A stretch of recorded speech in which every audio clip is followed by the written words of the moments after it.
Mhiri kwatakaenda takairovana Mof Mufela. By then he was based in South Africa. I think Mof wakadzoka muZimbabwe.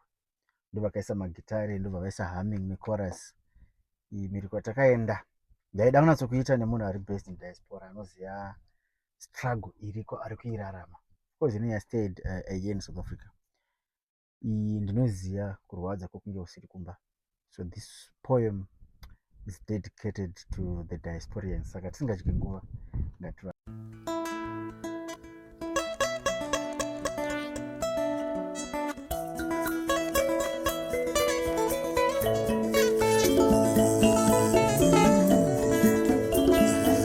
Mhiri kwatakaenda sina mai yakuenda zivadema mupindu asi charovedzera gudo rakakwira mawere kwasviba kusiya mazai pane chaisumudza akazowa tasvika simuka takaita fukira mumwoyo gwendo gwembwa takaenda kuno kwatiri chero tsika dzasiyana tinogara ndudzi nendudzi dzakasiyana tichitaugwa mitauro yakasiyana handizvityo zvakatosiyana kureva kumba nekuno kwakatosiyana watinonzi makwerekwere kaoma kuva mubva kure inge usiri muutapwa inzvimbo yavene inokuita nhapwa kusarura ganda vakada xenofobia ndarama inonakira kumukovamo kuno mhiri vazhinji vakarova sakatika kutongodza achabatika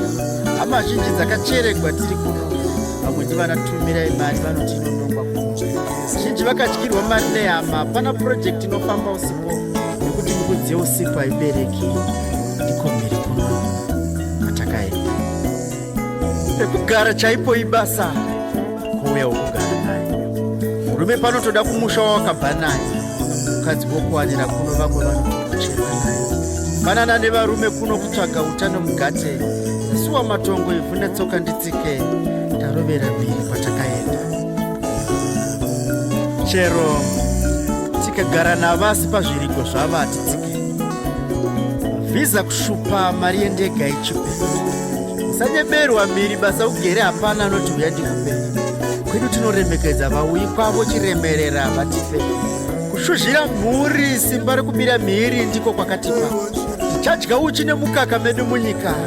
kana pamhiri pachiyerera munoti kuna uzoyambukiri here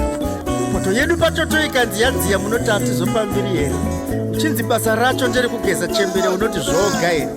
wava kuoti mwari ndoupenyu hwacho here anovatadza mai vake huku pari nani dhimbo pane waanovata mambo uramatunhu nyanzvi yemanzwi ane musikanzi wachibaya seminzwa chatuwe dzinoti svikiwe netembo mambo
makoto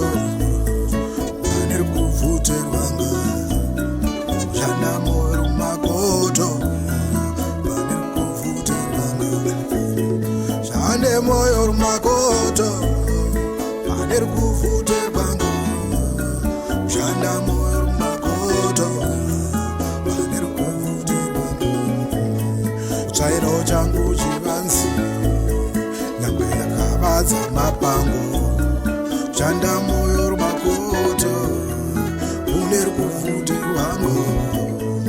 maritipe iwozere ripinda ukendinefunanga maritipe iwozere shanda moyo makoto zaitese uto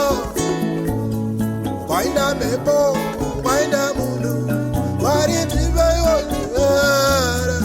maritipe iwozere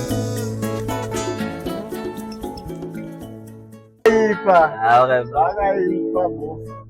kugitara rakurinzwa iro biti ndo vakagadzira rese from scratch ndakangovatumira mavocals avakaipa shout mofu shara tumofu yobanoti mofela iko zvagara vana museyamwa havaite madhira namuseyamwa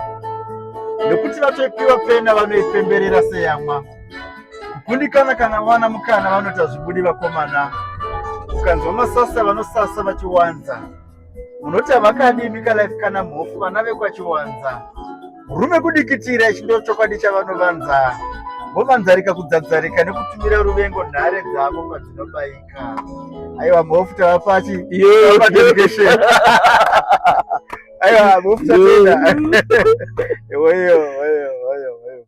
aiwa ndozvomboka iyi mhiri takaenda ndoyakatora namba saka ndizivi kuti pakati pajustice imimi chitiudzai mucomment section